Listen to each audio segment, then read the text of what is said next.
Morning children and my dear friends. जैसा कि आपने अभी तक हमारी वीडियो में देखा कि किस प्रकार से छोटे शब्द मिलकर अक्षरों के साथ बड़े शब्द बनाते हैं, अब उसी में हम आगे चलते हैं और एक बार फिर से बता देते हैं कि जब छोटे शब्द अक्षरों के पीछे मिलकर बड़ा शब्द बनाते हैं तो उन्हें हम प्रत्यय कहते हैं, लेकिन इंग्लिश में उन्हें सफिक्स कहा जाता है क्योंकि वो शब्द में पीछे जोड़े गए। अगर आपने अभी तक हमारा चैनल सब्सक्राइब नहीं किया है तो सबसे पहले आप चैनल को सब्सक्राइब करें, साथ ही बेल आइकन को दबा दें ताकि आपका जो नोटिफिकेशन है वो आपको सबसे पहले मिल सके, और हमारी वीडियो को लाइक, शेयर और कमेंट करना बिल्कुल भी ना भूलें। तो आज का जो हमने टॉपिक लिया है वह भी हमारा सफिक्स से ही है, लेकिन आगे बढ़ने से पहले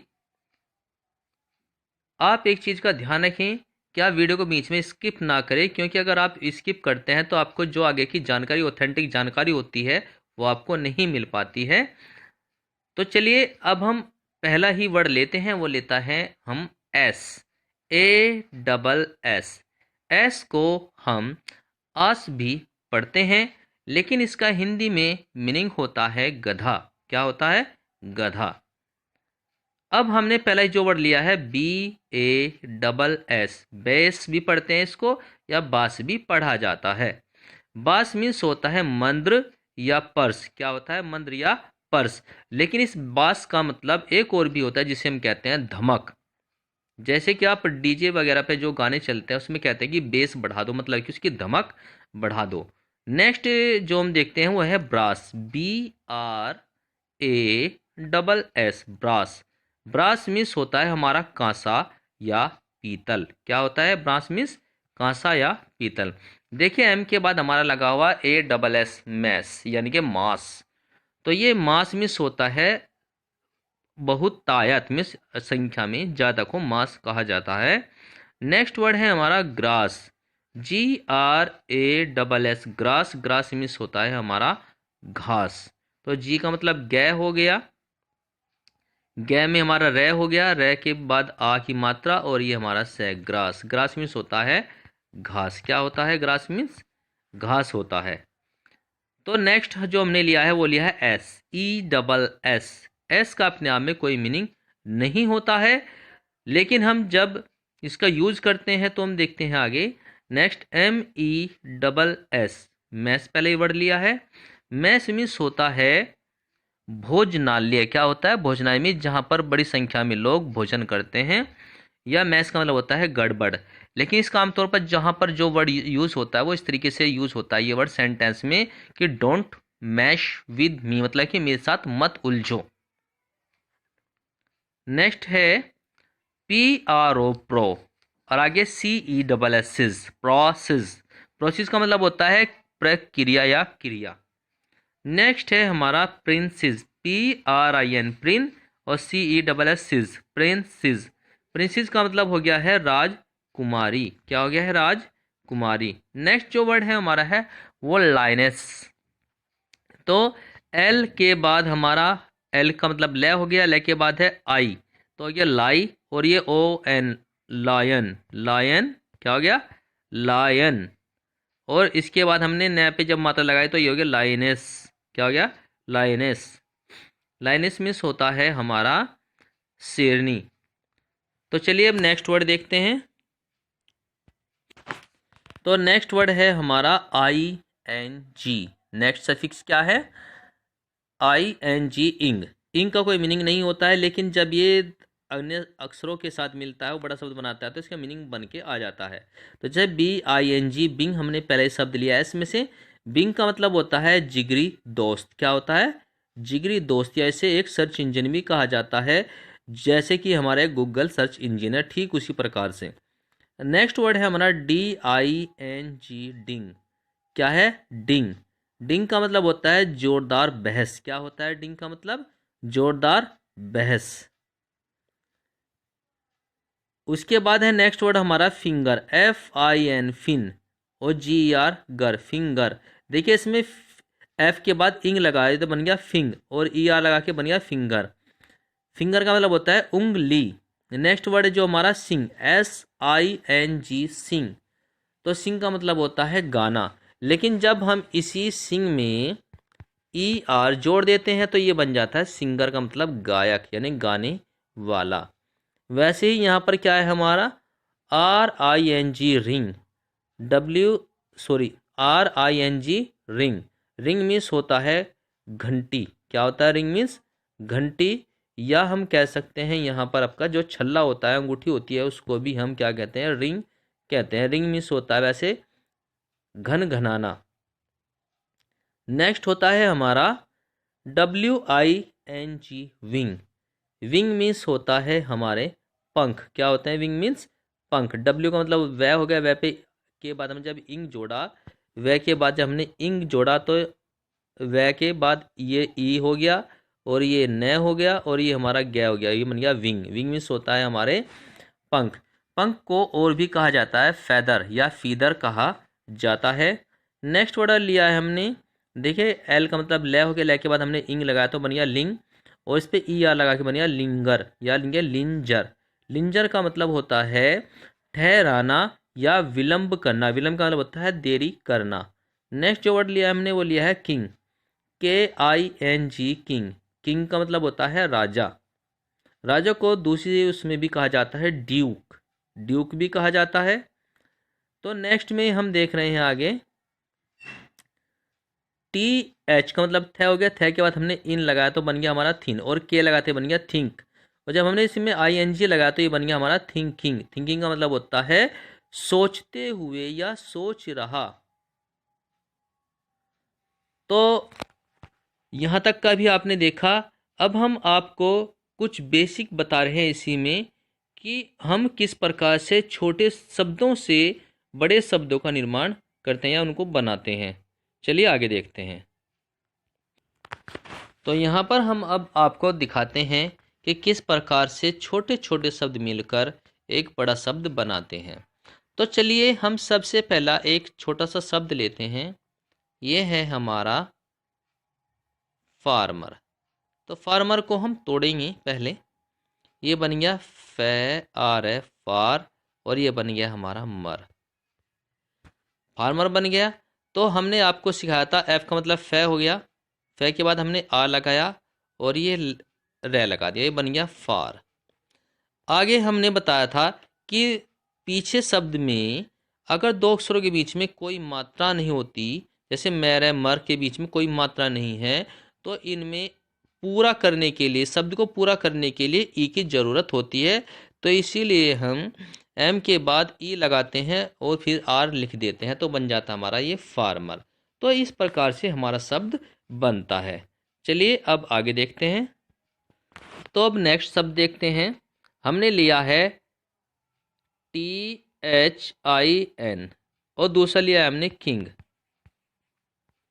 देखिएगा ये भी अलग शब्द है, ये भी अलग शब्द है। थिन का मतलब होता है पतला और किंग का मतलब होता है राजा।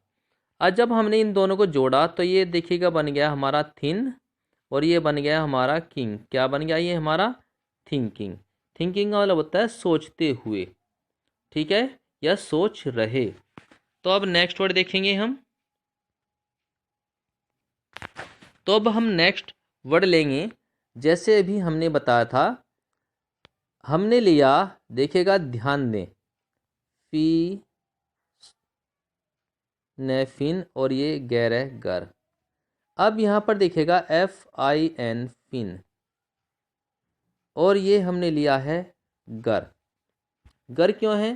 जैसे उन्हें देखो यहाँ पर गै और रे के बीच में कोई मात्रा नहीं है, तो इसलिए हम जी के बाद ई लगाया तो ये बन गया गै और ये बन गया हमारा रे, बन गया है गर। और पीछे शुरू में लिखा है फिन। फिन का मतलब होता है जो पंख, मछली के पंख होते हैं उन्हें फिन कहा जाता है। तो ये हो गया हमारा फिन और ये हो गया गर, फिंगर। अब दोनों मिलकर एक साथ बार क्या बन गए हैं? ये उंगली बन गए हैं। तो चलिए अब आगे और देख लेते हैं। तो इसमें हम एक और भी बता रहे हैं सफिक्स, जिसे हम कहते हैं TURE। इसे पढ़ते हैं हम चर। जब भी कहीं भी आपको चर की आवाज़ आती है पीछे, तो हम TURE को जोड़ लेते हैं। तो हम सबसे पहले बहुत छोटा सा शब्द लेते हैं जिसमें चर का यूज होता है। चलिए, हमने लिया है फ्यूचर। पहले तो हम देखेंगे फे, और ये यू, और ये चर। देखो, शुरू में हमने लिखा फे मीन्स आधा है, तो मतलब कि फे लिख लिया। अब हमने लिखा है यू को हमने आपको बताया है कि यू के लिए हम डायरेक्ट यू का इस्तेमाल करते हैं, तो लगा दिया यू। और आगे लिया हमने चर TURE, तो बन गया ये हमारा फ्यूचर। क्या बन गया? फ्यूचर। तो चलिए अब नेक्स्ट वर्ड देखते हैं। तो नेक्स्ट वर्ड फिर से देखते हैं हम चर में अपना, कि हमने लिया है नेचर।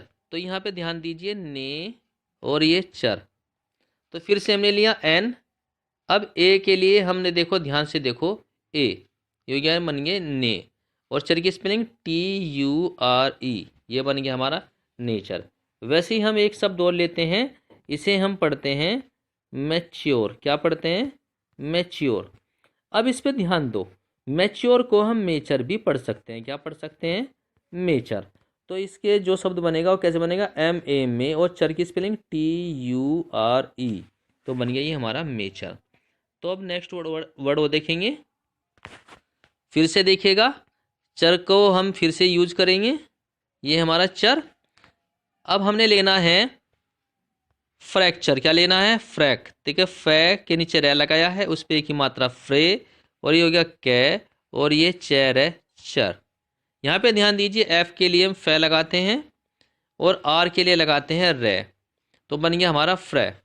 उसके बाद हम एक ही मात्रा लगाएंगे, ये लगा दिया एक ही मात्रा, और ये कै के लिए क्या लगाएंगे? कै, नहीं सी लगाएंगे, और चर के लिए TURE, क्या बन गया ये हमारा फ्रैक्चर। फ्रैक्चर का मतलब होता है जैसे हड्डियों का जो टूटना होता है, सब फ्रैक्चर कहा जाता है। तो इस प्रकार से हमने चर का इस्तेमाल किया। वैसे ही हम और भी बताते हैं, जैसे हमने लिया है टिंकचर। क्या लिया? टिंकचर। तो ध्यान दीजिए, TI हो गया टी, और ये न क्या बन गया? टिन, और ये लगा दिया कै, क्या बन गया? टिंक, और चर की स्पेलिंग TURE, ये बन गया हमारा टिंकचर। तो इसी प्रकार से अगर कोई भी आपको शब्द लिंक मिल रहा है, उसमें चर पीछे आ रहा है एक टीचर को छोड़कर। किसको छोड़कर? टीचर को छोड़कर, क्योंकि टीचर में चर ये लगता है CHER। ठीक है, तो इस ये लगता है, तो इसलिए हम इसका इस्तेमाल वहाँ पर नहीं करते हैं। बाकी सब में चर के लिए हम TURE का इस्तेमाल करेंगे। तो नेक्स्ट वर्ड देखते हैं। तो नेक्स्ट वर्ड लिया है हमने अब TION, इसे पढ़ते हैं शन। क्या पढ़ते हैं? शन। तो यहाँ पर हम सबसे पहला ही शब्द लेते हैं जिसमें सन को हम जोड़ेंगे। जैसे लिया हमने टे, ये लिया यू, और ये लिया शन। ध्यान दीजिए, टे का मतलब टी लिखा, यू के लिए लगाया हमने यू, और शन के लिए पूरा हमने लगा दिया TION। क्या बन गया ये? ट्यूशन। ट्यूशन के बारे में आप जानते ही हैं, जैसे कि बच्चे ट्यूशन पढ़ने के लिए जाते हैं, कोचिंग लेने के लिए जाते हैं, उसे ट्यूशन कहा जाता है। वैसे ही अब चलिए हम एक शब्द और बताते हैं आपको। यहाँ पे ध्यान दीजिए, MAN, क्या बन गया ये? मैन, और ये क्या हो गया? सन। क्या बन गया? मैन सन। तो M का मतलब मैं, और AN आन पढ़ जाता है, तो हमने क्या लगा लिया? ई, और ये कर लिया न, क्या बन गया? मैन, और ये क्या बन गया हमारा? TION, क्या बन गया ये हमारा? मैन सन। क्या हो गया? मैन सन। तो ऐसे ही यहाँ पर आप कई और भी शब्द ले सकते हैं। तो जैसे कि यहाँ पर हम आपको बताते हैं, क्या है ये हमारा? सो, और ये ले, और ये क्या बन गया? सोल्यू, और ये क्या बन गया? सन। सोल्यूशन, से पे ओ की मात्रा सो, और ये ले बन गया सोल, और ये पे ओ की मात्रा यू, और ये शे, और ये न बन गया सोल्यूशन। तो कैसे बनाएंगे? से के बाद हमने कहा था ओ की मात्रा सो, आगे है एल का मतलब ले, और ये हो गया यू, तो ये लगा दिया यू, और सन की स्पेलिंग क्या लगानी है? TION, बन गया हमारा सॉल्यूशन। तो आशा करता हूँ कि ये वीडियो आपको बहुत अच्छी से समझ में आ गई होगी। तो ऐसे ही अगर आपको सन लगा के वर्ड बनाना हो, चर बना लगा के बनाना हो, तो इसी प्रकार से आपके वो बनते हैं। बस आपको छोटे छोटे शब्दों को इनको ध्यान रखना पड़ता है कि ये किस प्रकार से इस्तेमाल में आते हैं। तो चलिए बस आज के लिए इतना ही। आशा करता हूँ कि आज ये वीडियो आपको बहुत अच्छी लगी होगी। तो आगे भी देखते रहिए, और आपको अब हम नेक्स्ट टाइम से अंग्रेजी पढ़ना भी सिखाएंगे, और साथ में जो सेंटेंसेस होते हैं उनको बनाना भी सिखाएंगे। Thank you. हैव